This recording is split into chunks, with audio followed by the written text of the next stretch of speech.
Snowy. Today we're gonna show you with another story time that Snowy the Bully will start. I'm eating chips right now. Can you please start, Boonie? Okay, once there was a little girl named Lily. Her parents left her alone in the middle of the night, so she decided that she would go up into her basement and prank her parents so that when they came back they thought she was missing. So basically, everything was fine until she saw a mysterious door inside of the basement. She got very curious after a while and decided to go inside. Inside, she found a hotel. The hotel was just a wooden hotel, but it looked almost 100 stories tall. The staircase was so tall, but the only problem was her house was only 1 story high, and everyone could see that. She had no idea what was going on.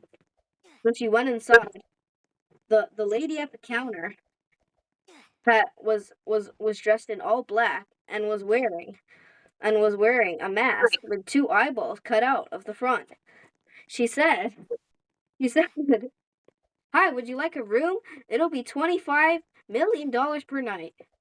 She realized she couldn't pay that much, so she made a compromise. What about $1,000 for a day? Because I have $1,000 in my piggy bank, she said. She went downstairs, she cracked her piggy bank, and she came back upstairs. Later then, she went upstairs only to find the receptionist was completely gone. But she didn't bother waiting. She just put the money on the counter and went upstairs to find. She took a random room key and went upstairs to go to room 100 because that's the room she wanted to go to. She kept going through, but then somehow she heard a loud screaming noise. She did not know what the noise was, but she decided to investigate. She realized that it was a monster. The monster said, "My name is Ambush." So Ambush decided that from every single time that she came out, Lily heard or saw Ambush. Lily had to hide in a closet or under a bed. Lily agreed because she didn't know what this monster was capable of. Later on, she kept making it through the rooms. But then she saw a man dressed in all black, just like the receptionist. But this time it was a man. So basically, His name was Seek. Seek said, "You have 1 minute to run through this obstacle course that suddenly appeared." And he said, "If you don't make it to the end by room 30, you will not survive."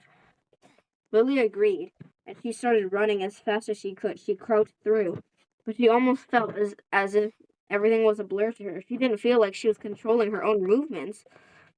Then she made it to door 50. She knocked on the door, and a red figure came approaching her. She realized that the sign said library in front of her. She thought about it for a second.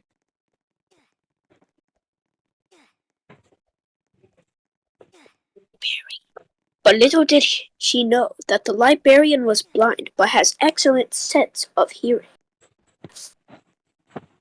She had to be as quiet as possible to avoid being killed by a dang red figure. It seems the monster's name was Figure for some reason. So she quietly went through, crouching, finding no books. She realized that there was a code. After like an hour, she finally found out what the code was and locked and put in the code. She exited the door, and the figure did a loud scream. When it was door 52, she met a guy named Jeff and someone named El Goblino and a skeleton named Bob. Okay, I don't know what else to do. Okay. Then El Goblino decided, you can buy a flashlight from me. You might need it." Lily said, "For what?" "To make it to room 100. I have the same intentions as you, but I stopped here to collect some more money." But the thing is, there is also a crucifix. Lily asked, "What does the crucifix do?" El Goblino said, "How do you know its name?" Lily, "I just thought so. I didn't really know for sure." Algoblino was suspicious, but he decided to sell the crucifix for $200. He took it and asked again, "What does it do?" Algoblino said, "You'll find out. If you know what it means, if you know what what it's called, then you'll know how to use it when the time comes."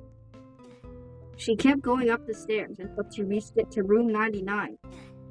It was a control room. The same red figure named Figure from the library was there. She still didn't know what was going on. She tried, but then she realized she had to find a code and escape into an elevator. Then she realized that the only way out was to sneak back to Figure for the second time. After 3 hours of vigorously finding, she ran into Figure. He cornered her. She couldn't make it into a closet in time. And then her instincts decided that she should suddenly pull out the crucifix. She pulled it out, and suddenly it made a huge ring around the Figure. It seemed that it didn't banish him, but it was holding him down enough time for her to escape.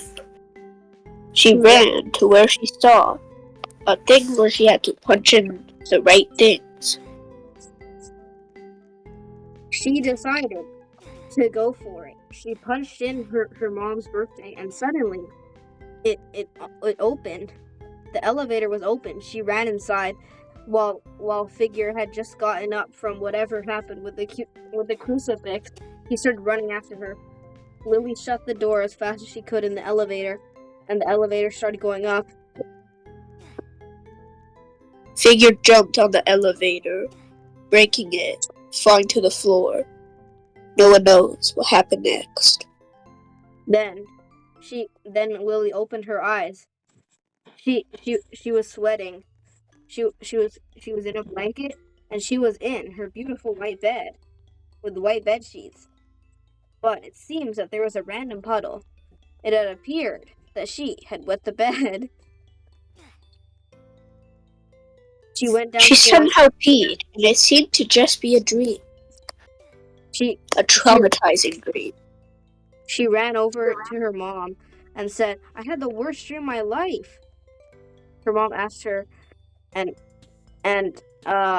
Lily told her everything about Seek, about Ambush, about Figure, about everything. It seemed almost too real. She felt that as if she had known everything that was going to come in her dream next. Her mom said, "Well, if this seems to be happening to you, it must be for a good reason. Maybe one day you'll realize why this happened. Every time your brain has a dream, it means it's a good idea that you should do." "But Mom, you don't understand," Lily said. "It was a dream about me almost dying in a hotel room." "Maybe it'll work out for you someday," her mom said. 5 days later, she finished college, and then she decided to play this random game called Roblox that she found on the App Store that had good reviews. She downloaded it, and then decided to start making a game. It took her almost 3 years, living with her parents the whole time. Her parents were supporting her dreams the entire time. She fell in love with Roblox, and then decided that this would be her full-time career. She made a game, and she called it Doors, to symbolize how many doors were in that dream of hers. She never told anyone what the inspiration behind the game was. It just somehow worked. The